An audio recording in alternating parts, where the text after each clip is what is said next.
No, I didn't. Should have came to your place, man. Do you guys have team captains yet for the We'll announce our team captains on Wednesday. Do you expect C.J. Gardner-Johnson to be on track? Yeah, CJ is doing really well, progressing fine. We expect him to be ready for week 1. Coach, what do you expect from this Los Angeles Rams team, especially going up against such a smart head coach like Sean McVay?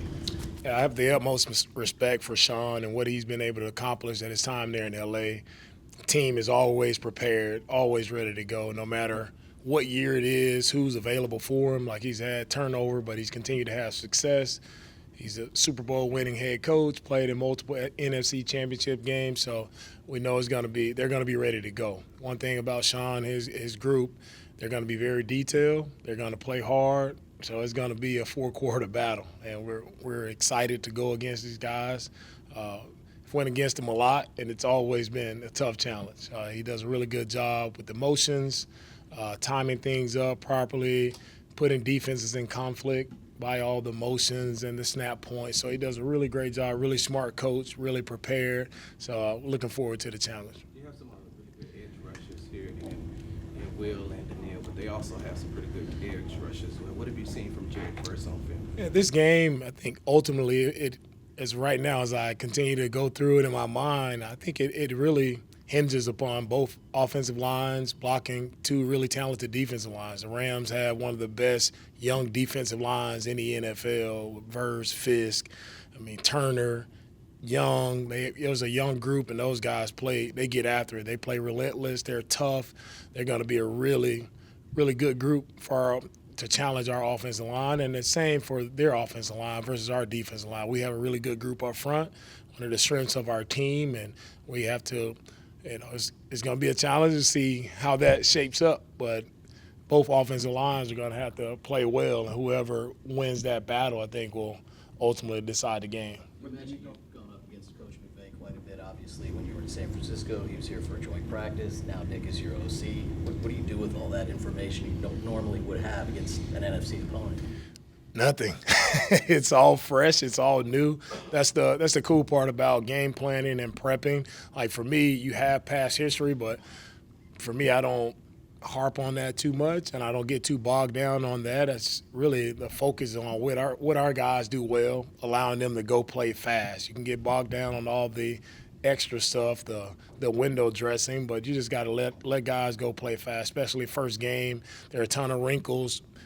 Their guys haven't played in the preseason at all, so it'll be the first time we see their outfit out, and we'll see, how they're utilizing guys, where they're going to use Devontae Adams, how does Puka, what is his role, so it's a lot of unknown, especially with these guys. So, I don't go in trying to figure it all out. I let our guys, do the talking. I let our guys just play ball, play fast, play relentless, and let's see, who comes out on top. DeMeco, can you talk about your level of excitement as you get ready to approach this season and year 3 for yourself? No, I'm fired up for the season. Like, we work tirelessly all through the offseason, where the free agency, draft, training camp, we work tirelessly to get to this moment, right? And we're here. Like, you get 17 opportunities that you're guaranteed, so how are you going to take advantage of them? One at a time. Like, how does our team take advantage of the opportunity, and how does our team grow throughout the season? That's what I'm most excited about. Every year is different. Every team is different.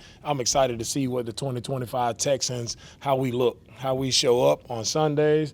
I'm fired up. There's no better time than football time, as everybody can feel that excitement in the air from watching college football over the weekend and now getting ready for the first NFL game this Thursday. Man, football is in the air, and we're excited it's back. Every year is new, but you also have some guys who've never done this before. What's your message for your rookies and the young guys who made a significant time on Sunday? Yeah, Kim, the message is it's really simple. Like, you played football before. Don't overthink it. Like, you play football since, I always say, guy, you play football since you were like 6 years old. So just because it's now your first time in the NFL, I tell our guys, somebody has to be Rookie of the Year.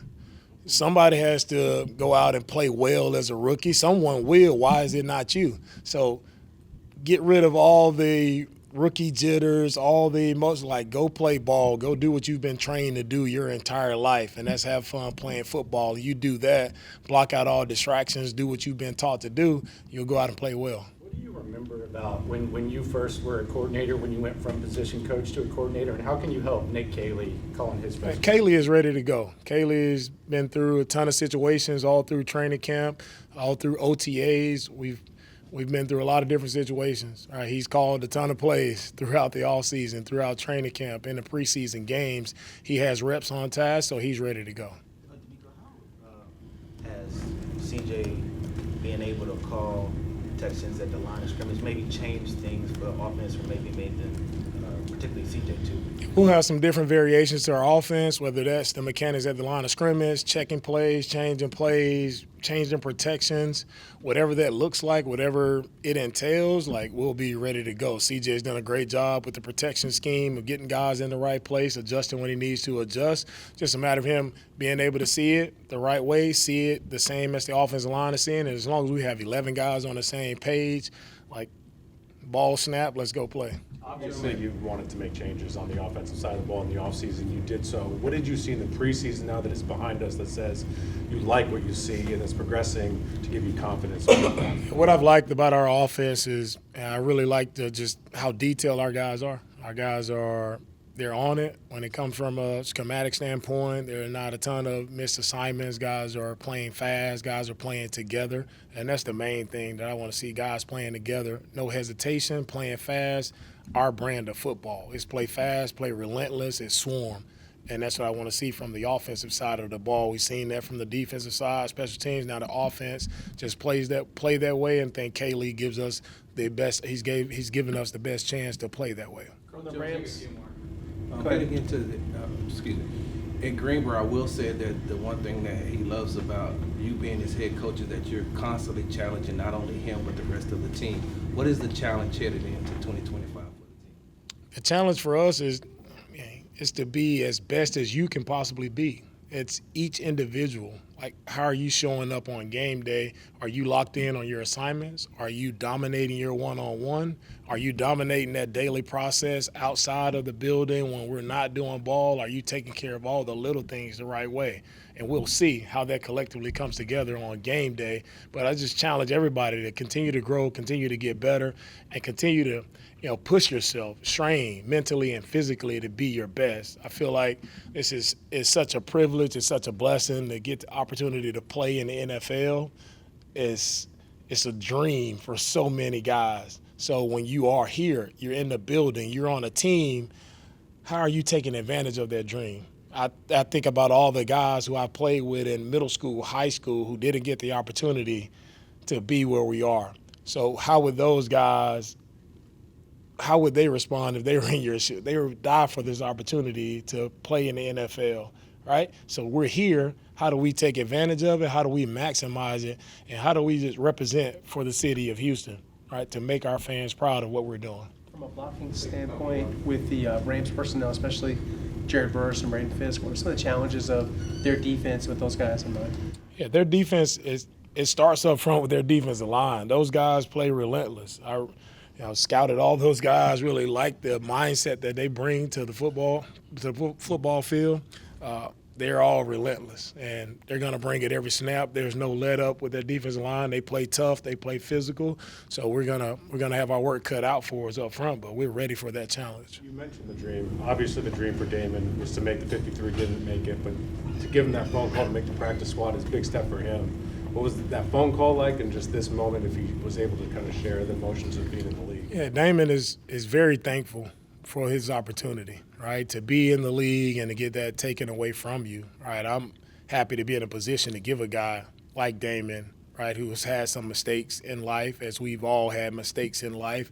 I'm just happy to be in a position to give someone like him another crack at it, right, to show that you can grow, you can improve, you can be better. We are all worthy of another chance, right, no matter where we are in life. And so Damon is taking advantage of that. He's here on the practice squad, has continued to work to improve, and he's fired up to be in the position he's in to hopefully somewhere along the season get out there and help us win a game.